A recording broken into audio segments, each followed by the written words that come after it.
আপনি বলছিলেন যেটা যে যাদের খারাপ সময় চলবে সেটাও বলছেন। আচ্ছা, এই যে নবরাত্রি আসছে, এই নবরাত্রি তো সকলের পক্ষে পালন করা সম্ভব না, কিন্তু তবু অনেকেই নবরাত্রি পালন করেন।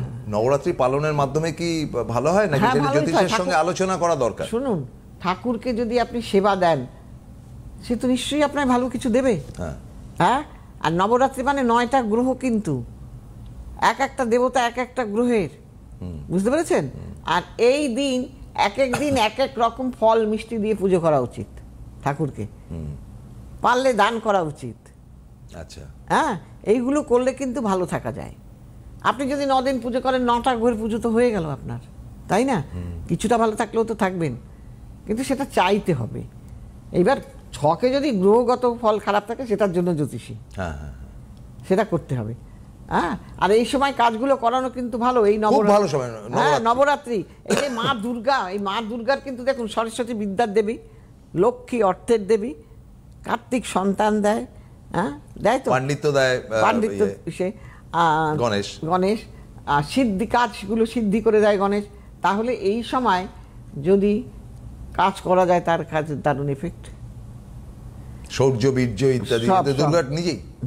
দুর্গা, মা দুর্গা মানে তো সর্বকিছু, সর্বকিছু। আপনাকে বিপদের থেকে রক্ষা করবে, আপনাকে অর্থ দেবে, সর্বদিক থেকে মা দুর্গা। সে বলে না, আমরা কথাই বলি না, কাজ করতে করতে করবো, যদি একটা কাজ না হলো কেউ বলে এই কাজটা হলো না কেন, তখন বলে আমি কি মা দুর্গা?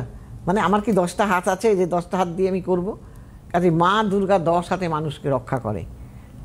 কাজে সেই দুর্গার পুজো করাটাও কঠিন, খুব কঠিন।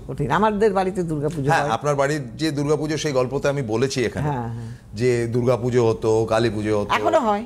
হ্যাঁ, এখনো হয় বাপের বাড়িতে। সুতরাং আপনাদের একটা ঐতিহ্য আছে, এবং পারিবারিক ঐতিহ্য বলুন, আজকে 41 বছরের জ্যোতিষ অভিজ্ঞতা বলুন, সব মিলিয়ে মিশিয়ে এমন একটা জায়গাতে আপনি রয়েছেন যেটা অত্যন্ত শ্রদ্ধার। কিন্তু আমাদের কি ব্যাপারটা হচ্ছে যে, ধরুন আমি বই কিনলাম, আচ্ছা পেটের গন্ডগোল হলে অমুক অমুক গাছের পাতা চিবিয়ে খাও। হ্যাঁ, মানুষ তো গরু না, না। হ্যাঁ, তার তো ডাক্তার দেখানো উচিত। অবশ্যই, অবশ্যই, 100%। তাহলে ভাগ্যের কি করতে হবে? আচ্ছা, ওখান থেকে একটা শিকড় বাকড় কিনে নাও শিয়ালদা স্টেশনের। হ্যাঁ, অনেকে আমাকে এই কথাটা বলে, দিদি একটু শিকড় বাকড়। আমি বললাম জোরহাট নমস্কার, কারণ ওই শিকড় বাকড়ের কারবার আমি করি।